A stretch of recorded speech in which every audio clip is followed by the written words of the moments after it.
Good afternoon. Hello. Hello. I'll give it a few seconds, a few moments before I get started.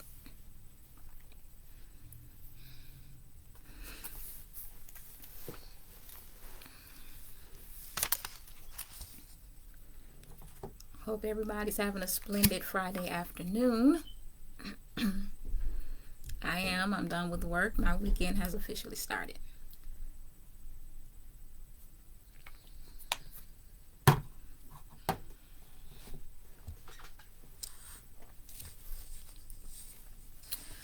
All right.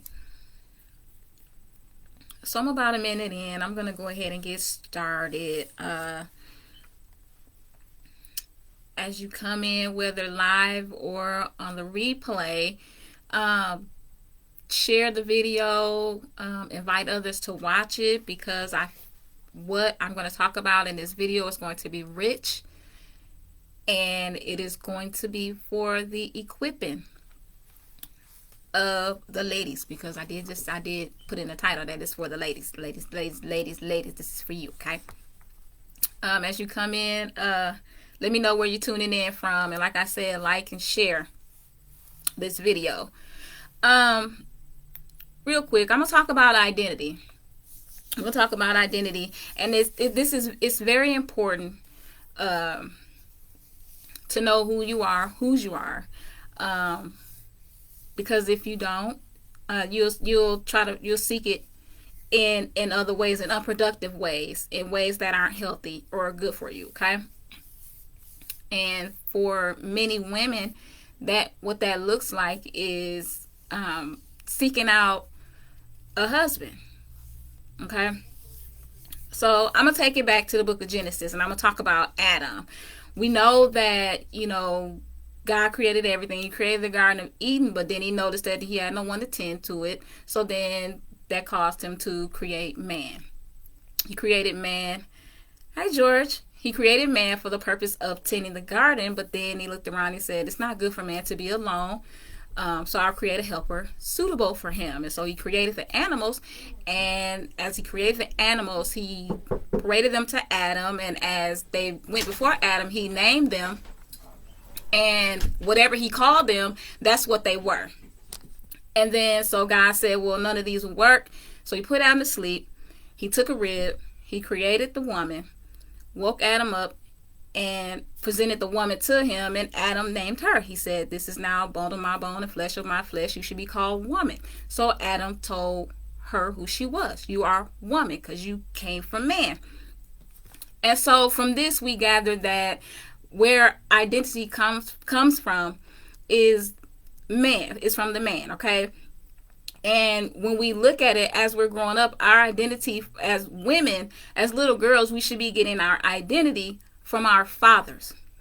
It is fathers' task. Fathers are tasked with giving identity, whether they're giving identity to their daughters or whether they're giving identity to their sons. It is their job to give identity. From a scientific standpoint, I think it's because they're the sperm carriers, and without the sperm, there would be no kid. So that's their take on that. So I'm gonna tell a little bit about myself, okay, and why my struggle with identity. So, as my father's firstborn child, my mother already had 3 kids, but I was my father's first. And what happened was my father played with me and treated me like a little boy. My father tussled with me. He wrestled with me. As my mother would describe it, he would kick me across the room and I come crawling back for more, whatever the case may be. I remember one time, my very first street fight, and I'm sorry, it's a little hood, but take it. So my very first street fight, I'm into it with the girl, and my mother's cheering me on, and she said, do it like you do your daddy. And that right there spurred me on. Wow, cleaned her clock. So, but at the age of 6, my little brother came along.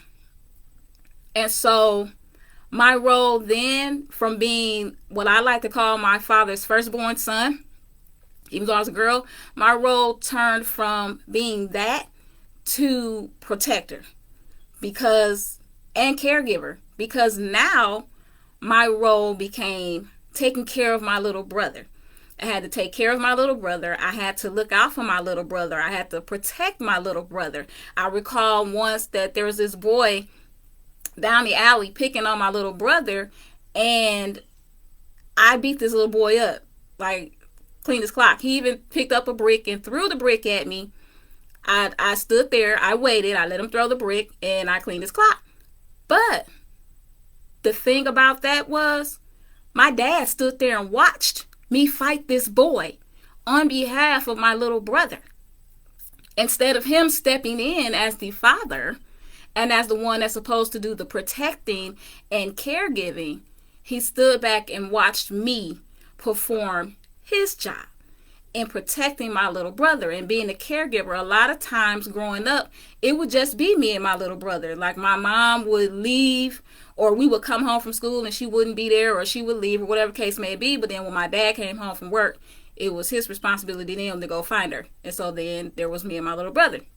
So like I said, I went from being my father's firstborn son to now protecting and caregiving for my little brother. And so growing up, I was a tomboy. I dressed like a boy until the age of 18.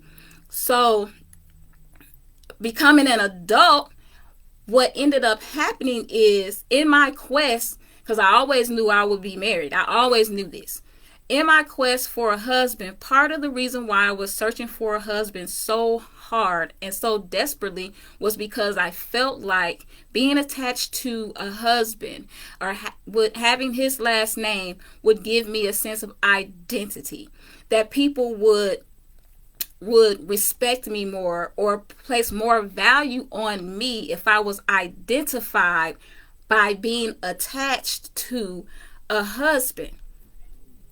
And it all stemmed from me not having an original sense of identity of who I was as a female, as a girl, and who I would grow into as a woman.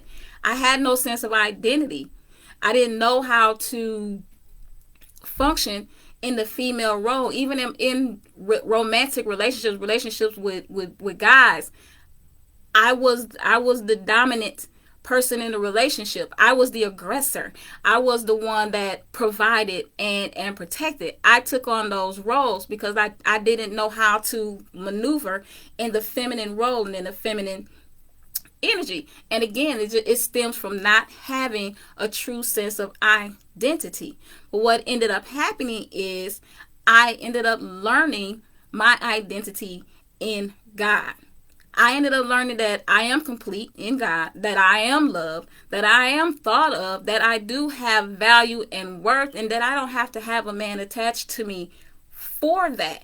I don't have to have my last name changed to have that identity, to have that sense of worth and value, that I'm all of those things without that as a single woman. And so a lot of times I'm reminded, there's this show that comes on. There's this show that comes on. It's Love and Marriage Huntsville. I don't know if any of you watch it. It's a reality show. And there's this couple on there, the Holts. It's Martell and Melody Holt.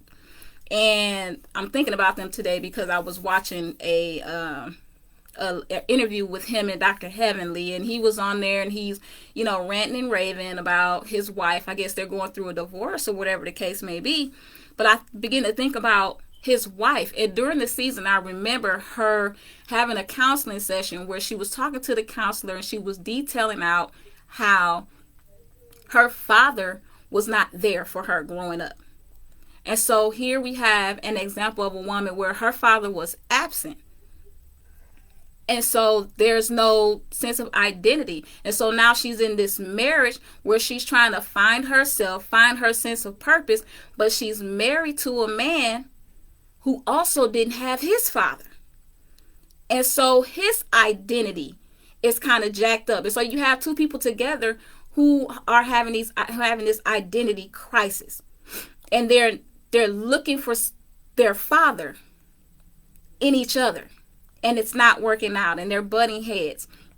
And so this is what happens. This is what we run into when we attach ourselves to people, and we're doing it for the wrong reasons. We're looking for our fathers in another person. We're looking for our identity in another person. And that's just not the source, should be the source of who we are. Who we are children of the Most High God. We are a royal priesthood. Okay? And that's we're who God says we are. And we don't have to be attached to another human being for that, to find that, and to know that, who we are in God. Okay? And so I just wanted to pop on real quick. I don't have any notes. That's all I got. I just wanted to hop on really quick and address the identity crisis, because there is an identity crisis. A lot of women out here are searching for these husbands, and they're in a hurry to get married and attach themselves to someone because they have no sense of identity. They don't know who they are. They weren't given an identity. Either their father wasn't there, or the father just misappropriated that portion of his role. And sometimes it goes back generations. They don't know how to give an identity because they don't have an identity. They didn't receive one, so they don't know what it is. So we have to take a deep introspective look at all of this stuff and make sure that we're going into committed relationships and marriages as a complete individual. Not looking for someone to complete us. We should go into it complete already. Okay, so let's find our identity in God and know who we are in Him, and know what He says about us and how He feels about us, because the Word says He thinks about us all the time. Like, His thoughts towards us are as the sand on the shore. Can you count the sand on the shore? Absolutely not. But this is how much we're thought of by God. And so we should know that, and we should hold that dear and near in our hearts and understand that. Okay, and so I'm Kizzy V. And that's all I got for you guys. I'll catch you in the wind.